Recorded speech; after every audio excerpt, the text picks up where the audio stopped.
his guts to grease the tracks of our tanks. And we're going to show no mercy. I mean, this was great dialogue, although I don't think General George S. Patton actually said those specific things, but it was close enough. And that's what Mad Dog Mattis is going to do, and I'm very happy that Donald J. Trump appointed him. So, yeah. And as far as Homeland Security, the jury's still out. There's still several people being considered for that. But see, here's my point, okay? Some people are kind of like, criticizing some of the picks that Trump's making. And I'm like, hey, look, this guy has a history of, knowing how to put together a team of good people around him.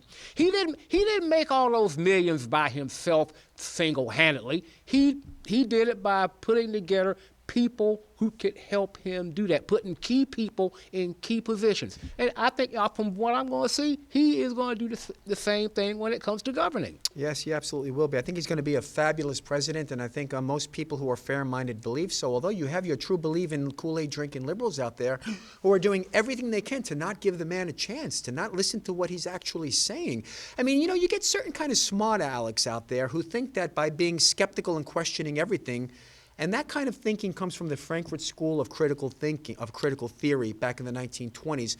It was a way of undermining the status quo and establishments by questioning everything, not questioning in the sense of finding a solution to a problem, but endlessly questioning so that a society and a culture and an educational system and the status quo breaks down. That's why you now have critical theories classes in everything. Critical theory when it comes social critical theory, educational critical theory, morally relevant history, revisionist history. These all come from the Frankfurt School of critical theory.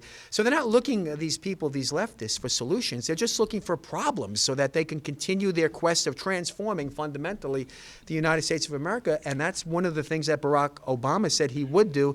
And I think his presidency was pretty bad in a lot of ways and a failure. Well, I think history's probably going to say the same thing. But see, here's the thing, all right? Okay. You know what the liberals' biggest fear of all this is? All right, let's say that in 8 years, if he gets to serve that long, 8 years from now, Donald Trump leaves office with America in much better shape than it was when he took office. Pretty kind of like the same way. That's easy. Kind of like the same way that Ronald Reagan did, who I keep saying I'm seeing so many similarities between Trump and Reagan. But if that should happen, then the liberals, they can forget it, because because people will remember when it's time for the election of 2024, which would be the end of the Trump presidency if he serves 2 terms, all people got to do is look back to the way the country was being run by liberals before Trump, and then the next person who runs on the Republican or conservative side, whatever you want to call it, would say, look, do you really want to go back to the way things were before our team took over and turned this country around and put it back on the right track? If this presidency succeeds, which I believe it will, I think it's a very good chance that the Trump presidency will be a successful one, the liberals will never be given the chance to lead this country again. I disagree. They will be reduced to the role of ineffective, whatever you want to call it. A minority status party. I don't just mean by the people that they the ineffective opposition. That's what I want. I don't mean a minority status party by the fact that they tend to always look for grievances, ethnic, racial, cultural differences in everybody. Oh, there'll still be a large contingent you said of one thing that was liberalism. interesting, and I want to make 3 points very quickly because I tend to, and I hate to say this, but I do monitor the airwaves. And someone said I rattle on, and you know who you are out there. No. We were monitoring this transmission on this Citizen Band Radio Channel 35 on a certain evening. Oh, yes, our newest fans. And for you to say that I rattle on, well, let the rattling begin, brother. Okay? Now, this is what By the way, y'all didn't say anything about me. I'm hurt. You sound like Ben Carson when he says, can somebody please insult me? Remember? I love Ben Carson. President Reagan gave one question that secured his presidency after that famous joke that he gave where he said, I know the question. When he was asked by one of the talking heads who was conducting the debate, he said, Mr. President, there's been some issue made about your age. You'll be the oldest president since Abraham Lincoln, whoever it was.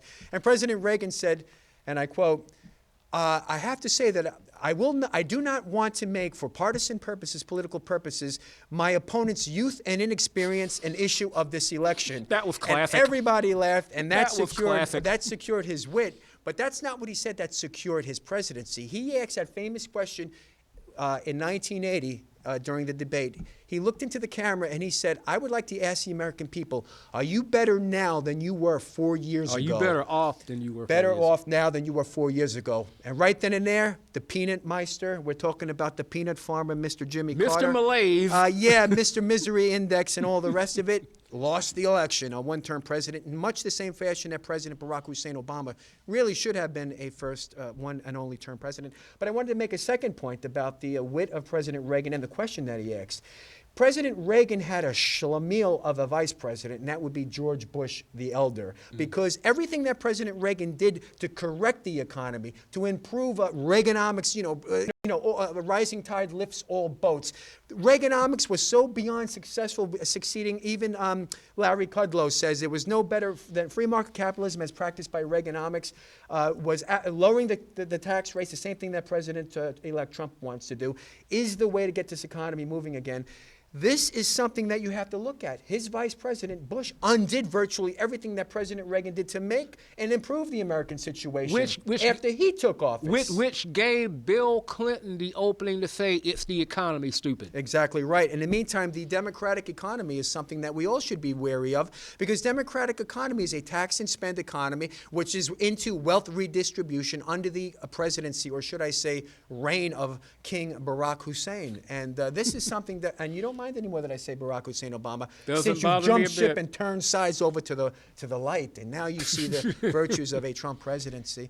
Well, I wanted to say one other thing. I can't help it, man. The liberals just went so far off the reservation, and they jumped the shark with me. I'm sorry. But you know what? Sorry, my liberal friends and moderate friends, but I couldn't take any more. The other thing that I wanted to say, apropos to your previous 3 points, in addition to Ronald Reagan and his economic plan and his wit and his optimism, the second thing I wanted to say, apropos to President Reagan's economics and everything else as it related to the vice president who undid much of what President Reagan himself did. The third thing that I wanted to say is, you were mentioning that a Democrat can't get elected again in the future, provided... No. I didn't say Democrat. I said liberal. See, this is what's going to have to happen. Instead of trying to spend the next 4 to 8 years trying to undermine everything that Donald Trump and the Republicans, who will now be controlling the House and the Senate... and the presidency. White House, yeah. All three losers. Instead of trying to dedicate whatever time they feel they have to trying to be obstructionists and undermine everything that the new powers that be are going to do, this is the time that they should be what they call in the sports world rebuilding. Because let's face it, liberalism with the Democrats, they're a damaged brand now. Liberalism. They're going to have to figure out a way to rebrand themselves. First of all, get some new leaders to be the face of their party, because Clintonism and Obamaism and Harry Reidism and Nancy Pelosiism and Lyndon B. Johnsonism is not going to work anymore. Okay, tax and spend, people. Tax and spend. You need new faces. You need new leaders. You need a new philosophy. Mr. Murdoch, they are getting a new leader, Keith Ellison. Keith Ellison, the Black Power guy who hates Jewish people and who was into the fact that America is an illegitimate country that needs to be burnt down. Keith Ellison.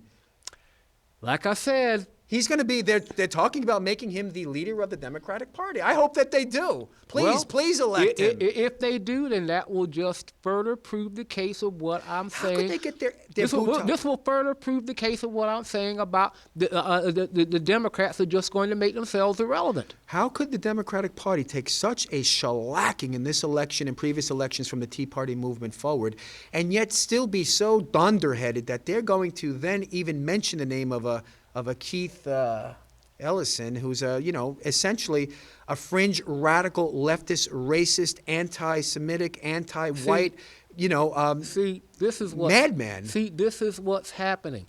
And again, this is a big part of the reason why I, finally turned my back on liberalism and modernism. Because see, what's happening is, this is not the liberalism of my younger years. Okay, all right. This is not the liberalism of John F. Kennedy or FDR.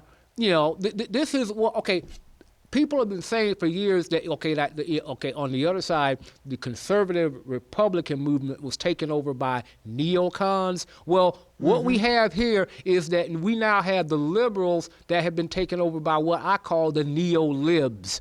Okay, the neo-libs. The neoliberals have taken liberalism so far off from what it was originally meant to be that it's become unrecognizable to the point where even people who, like I said, when I was younger, I considered myself liberal. And then as I got older, I started kind of going away from that and drifted toward moderatism, whatever you want to call it. And I figured something out about that. I figured out that what it was, as I was getting older, and the more conservative side of me was starting to emerge, the part of me that still wanted to hold on to being liberal, say, no, don't go all the way there yet. So I got dragged into Moderateville for many years. But what they've been doing for the last few years just put me over the edge, and I'm like, okay, that's it, I'm out of here, guys. Mr. Murdoch, there's one thing that I think the audience should understand. I know you do, but I'd like to reiterate it, and that is that modern liberalism is really progressivism. I've described it as soft tyranny, and certainly it's a form of Marxism. The Democratic Party is a leftist party now. It is not a mainstream American political party. In fact, they would do well in an island like Cuba where, and I hate to say it, but this is one from my brother, Fidel. He's probably smoking a cigar right up there right now, Mr. Fidel. But guess what? Yeah, and R.I.P. and it doesn't mean rest in peace, rot in peace. And liberals, the extreme liberals are falling all over themselves. Their ideas, well, Castro wasn't that bad a guy. He's not. I know. This is what I mean about the modern American left. They don't consider a man who we don't have. Look, anyone out there who's listening to our show knows what Castro was and what he did to hurt people. Believe it or not, the man was a serial killer and he was a sadist. And he was an abusive tyrant. Everyone knows that. He's in the. He also fostered terrorism around the world every chance he got, and he almost caused a nuclear holocaust in 1962 with the Cuban Missile Crisis. I wanted to finish my point, which is that the modern Democratic Party is not a liberal party anymore, because modern liberalism, as it was practiced in the beginning up until the LBJ administration, meant I disagree with your point of view, but I defend your right to say it. Right. They were more moderate, more balanced, and more rooted in philosophy and ideology that had a more proper base. Which is why so many conservatives admire John F. Kennedy. Well, John F. Kennedy today couldn't get elected dog catcher in the Democratic Party because he would be considered far too much to the right. And I'm tired of this left-right dichotomy. What we have to say is, like Donald Trump in Ohio gave as a speech yesterday, a point he made, we have to stop hyphenating ourselves and start considering our nation one. As I mentioned from the very beginning, e pluribus unum. And guess what? That means out of many, one. And the Democratic Party, as long as there are fringe groups and ethnic hyphenated groups out there that they could latch onto to remain in power, are going to continue to lose elections until they understand that the Democratic Party, the party of slavery, the party of Jim Crow, the party of, Sheets, what's his name, from the Ku Klux Klan who became a senator, Byrd, is really your true legacy.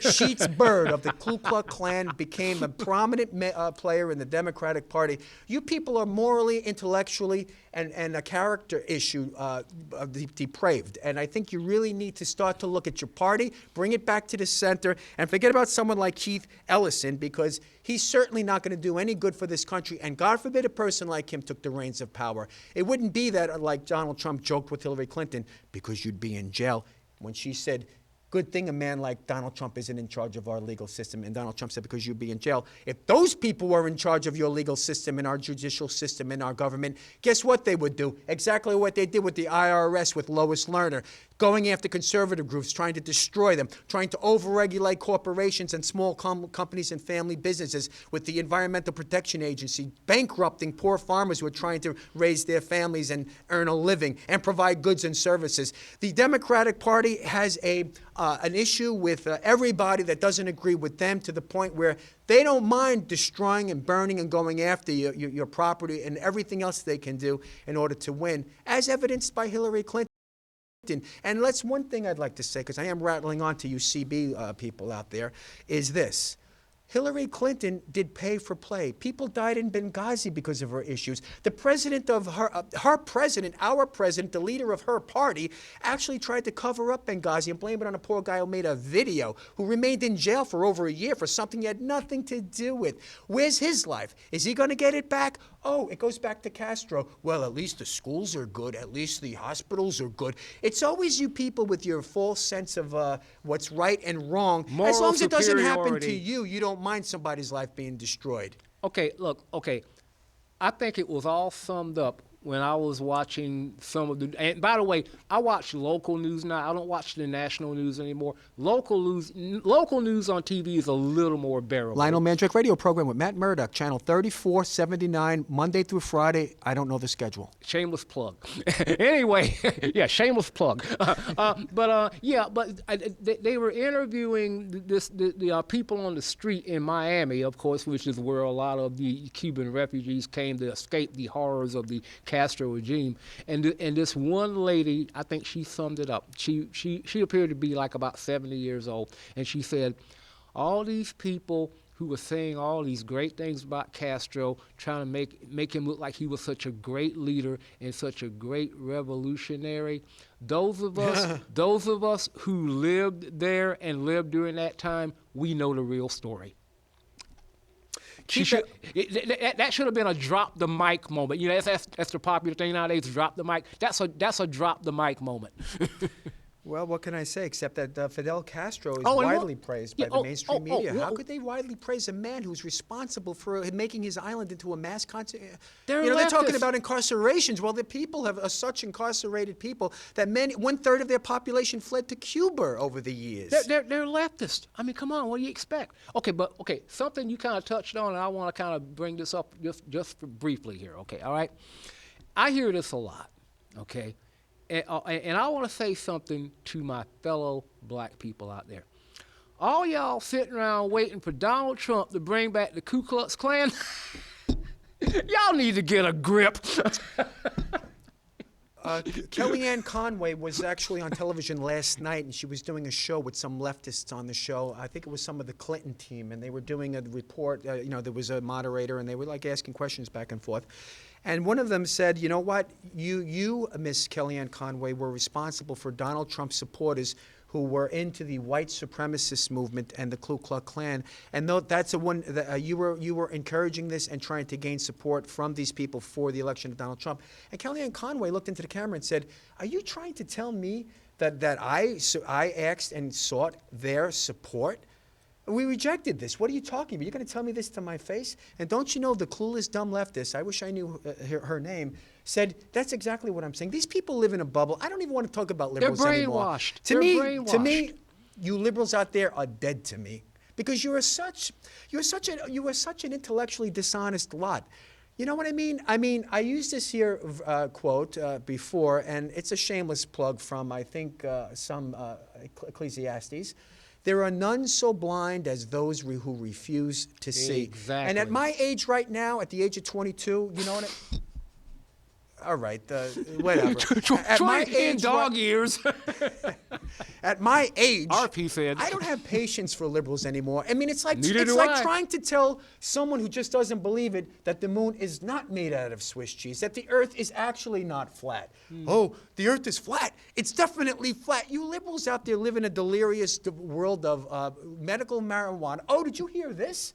Did you hear that Governor Chunky Chris Christie in New Jersey, who was actually kicked to the curb? It must have taken a large-sized combat boot to kick him to the curb.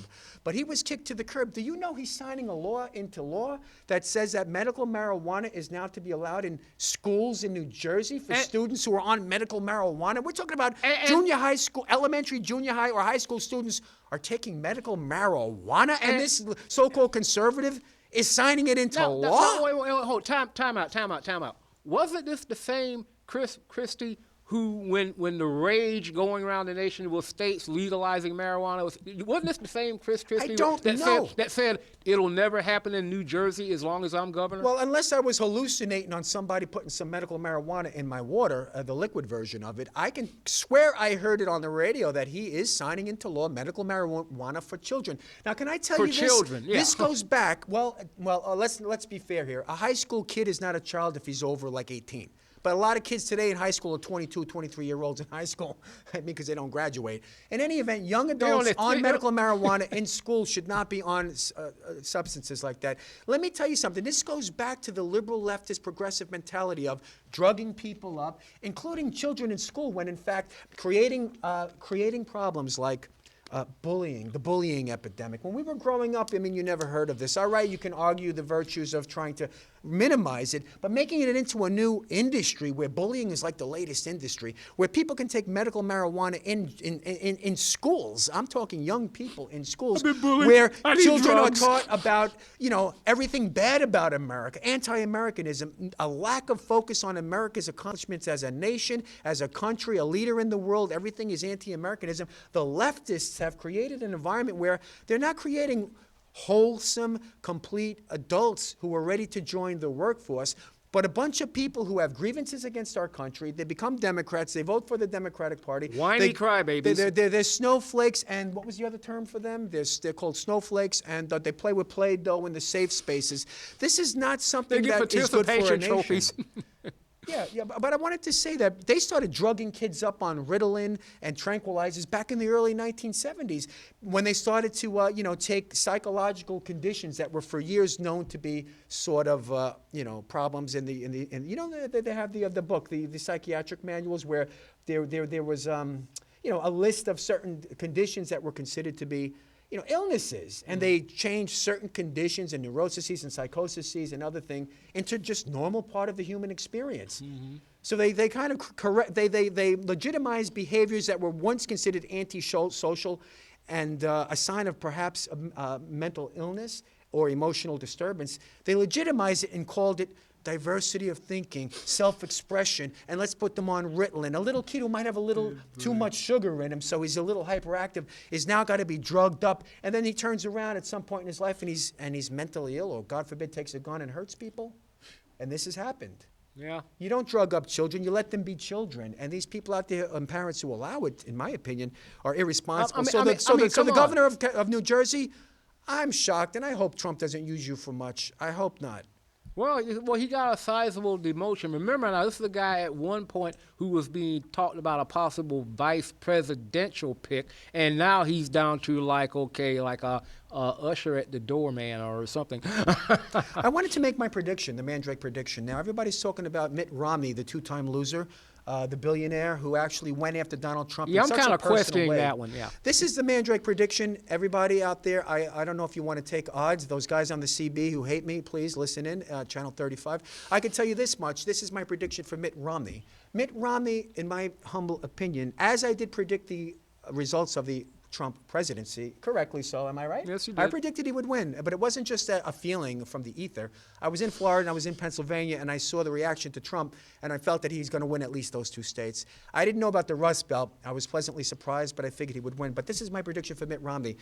I could be wrong, but this is my feeling, that Mitt Romney is not going to be selected as Secretary of State for two reasons. One, there's no way a man like Trump is going to want a potential Judas like that in his midst, especially one who was that personal against him, his opinions, his judgments, and his successes, by calling him a con man, by calling him a charlatan, by saying Trump University and Trump Steaks and Trump Water were all a bunch of big failures. I can tell you this much. I don't believe President Trump is going to be that magnanimous that he could trust the affairs of state. The 700,000 people how many people? 70,000 people work for the State Department, something like that, an enormous number of people under the leadership of a Mitt Romney. I think that someone else is in the works who will be selected as the Secretary of State. I don't believe it will be Mitt Romney. I just don't believe it would be Mitt Romney. If I were Trump, understanding his idea, the art of the deal, I don't think the art of the deal includes putting someone who's potentially a loose cannon in your inner circle, especially when that person has shown themselves who said things about the boss that other people who will be dealing with will be saying, well, he can't be telling me something he really means because his boss is a loser. Well, he's a liar and he's a charlatan. You got to consider this. Okay, now all this speculation is going on. At this point, that's all it is speculation, is that Trump is considering Romney for Secretary of State. Now, he's had, like 2-3 meetings with him now, which is really bolstering all this talk. But, hey, have you heard Donald Trump or anybody connected with him say that it was Secretary of State that he's considering Romney for? It might be a completely different job he has in mind. Kellyanne Conway came out and was against it. You know what? Trump is a smart enough guy to maybe have that put out there into the news feed. He probably said, look, Kellyanne, go out there and just say something about how I really don't want him because we got to show this guy the door. I just wanted him to come in, kiss my ring, and eat massive amounts of crow platter. He probably didn't say ring. We got the photo op. Now he can go on his way because this guy is. Hey, all I gotta say is this, and we're coming up on 4 minutes, to go here. 3 minutes and 41 seconds. But look, let's look at it realistically. We have now John Kerry as Secretary of State. Oh my God. Who was preceded by Hillary Clinton. Oh my God. Secretary of State. What do they have in common? They're both the worst Secretary of States in human history, and they're both leftists. Well, but also what I was going to bring up was that we now have 2 Secretaries of State in a row who were failed nominees of the party that that were running for president. Excellent point. Do we really need to now have a 3rd Secretary of State who ran for president and lost? Do we really need that now?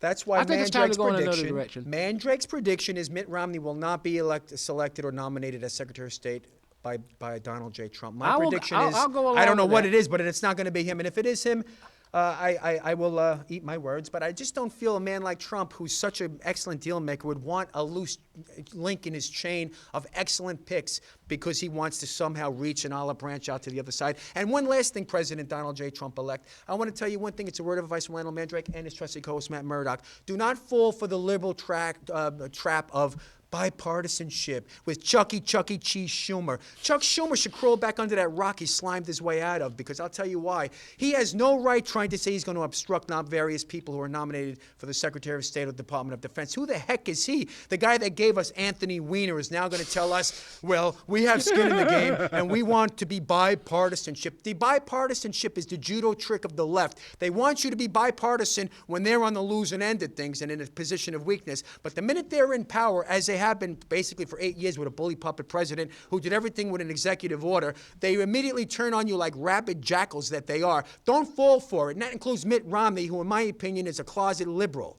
You got that, Mitt? Mitt? What the hell kind of name is Mitt anyway? Look, I think what's going to happen here is, okay, I've had enough of this. Romney may get some kind of job, and it might not even be a high-level cabinet job. But I don't think it's going to Maybe it'll be the White House travel office like Hillary Clinton had. I don't think it's going to be Secretary of State. I think Trump's going to go completely, away from what people are speculating and do something. And I think you and I talked about this, okay? Trump didn't get where he is by not knowing how to put together a good, team of people around him, picking the right people to put in the right jobs. Exactly right. So let's just sit back and see what the guy does and who he picks, and let's just go from there. God bless America. I would just like to give a closing statement here. We have to support our president. To all you leftist liberal losers out there, to you leftist liberals out there who happen to lose twice with your nominee, that will be Hillary Rotten Clinton, the Hilderbeest.